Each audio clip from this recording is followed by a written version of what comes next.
Barry going to the bench for at least 3 plays. Carl Brazeley will go to the corner, and Marcus Thomas will take Brazeley's inside halfback spot. 2 people who have played a key role in this opening quarter for the Argos: quarterback Matt Dunigan and punt returner Raghib Ismail. Well, Matt Dunigan said it's like driving a finely tuned car. There's one of his cylinders right there. That's a smooth athlete. Well, Dunigan also said, we haven't hit on all cylinders yet. They certainly have in this opening quarter. Did ask one stalwart member of the Bomber defense, James West, if there was a lot of talking going on the field, and he said, are you kidding? The Argos are too busy celebrating to talk to us. 2:43 the time remaining in the opening quarter. A big crowd in attendance. As of yesterday, they had sold almost 45,000 tickets. It could be close to 50,000 watching the action here this afternoon. Darrell K. Smith on the kickoff return. There are just so many offensive weapons in that Toronto arsenal. A 31-yard return by Darrell K. Smith. Paul Randolph made the tackle. Clemons is out there because there's an apparent injury with the Rocket. And Clemons won't go anywhere as he is surrounded after a 2-yard return and a 40-yard kick. Now the doctors and the Argo medical staff are talking with the Rocket. We're not sure what the problem is. We'll try and update you on any difficulties he may be having just as soon as possible. They are not overly concerned about the Rocket. He's a touch dizzy right now and suffering from a bit of nausea.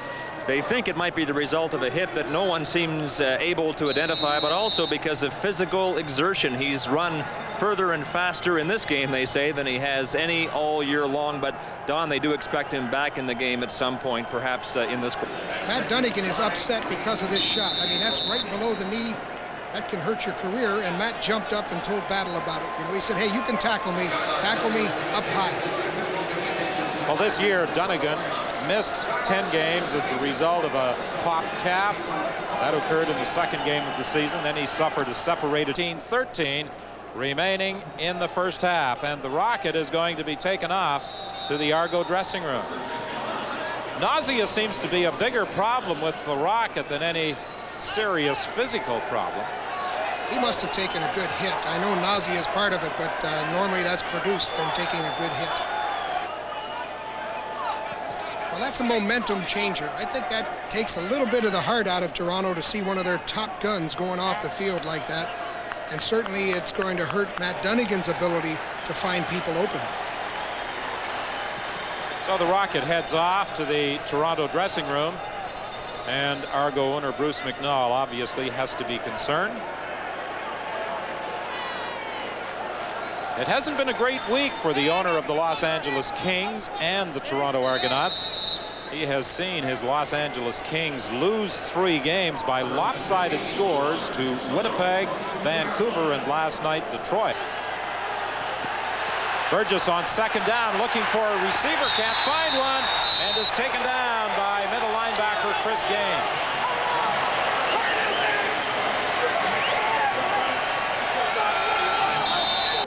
Rocket is in the Argonaut locker room laying down. The nausea has not gone away as quickly as the Argonaut team doctors thought it would, so they've taken him to the room, and he's laying down hoping to recover that way. They're unsure what the problem is.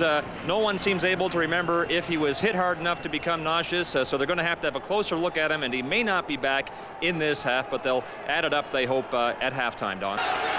Burgess with Brazeley on his back goes down.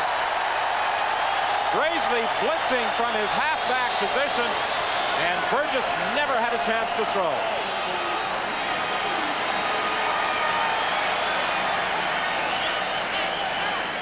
Well, Carl Brazeley, he's coming in from the outside of your picture here. Everybody's thinking about blocking to the front side, and Burgess has no place to get any help from the backside.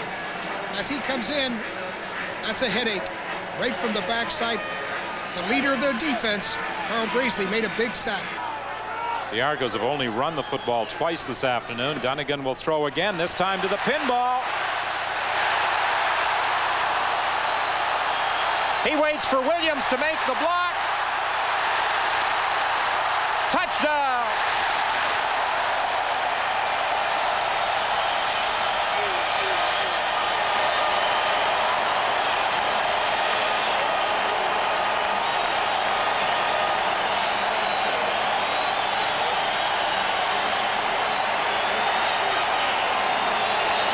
Clemons goes 70 yards for a touchdown. Paul Masadi got involved to make a block. David Williams threw the key block, however. The Pinball utilized David Williams perfectly. He waited for David Williams to get in position to throw a block, as we'll see on the replay. Well, here's the Pinball, and we all know what an athlete he is. I mean, he is down the field, and watch him wait for David to come over and get him just a piece of Rod Hill. That's all he needed, was just a piece of him. Then Masadi came in and just cleaned out anybody that had the angle left, and it's a touchdown. The Pinball adds the 4th Argo touchdown of the afternoon as Toronto increases its advantage to 28-3, and Lance Chomick will add the point after with 7:54 still to play in this first half, and the Pinball heads to the bench limping.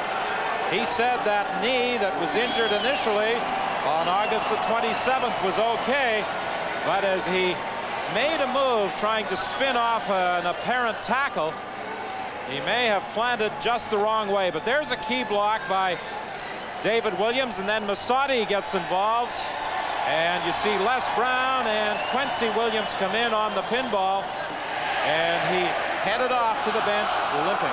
A lot of fireworks for just a simple flat pattern. He caught that flat pass, but Masadi came up and he made it a play, and Pinball just takes it in on his own from there. Get out of my way, I'm going to get 6, and he did.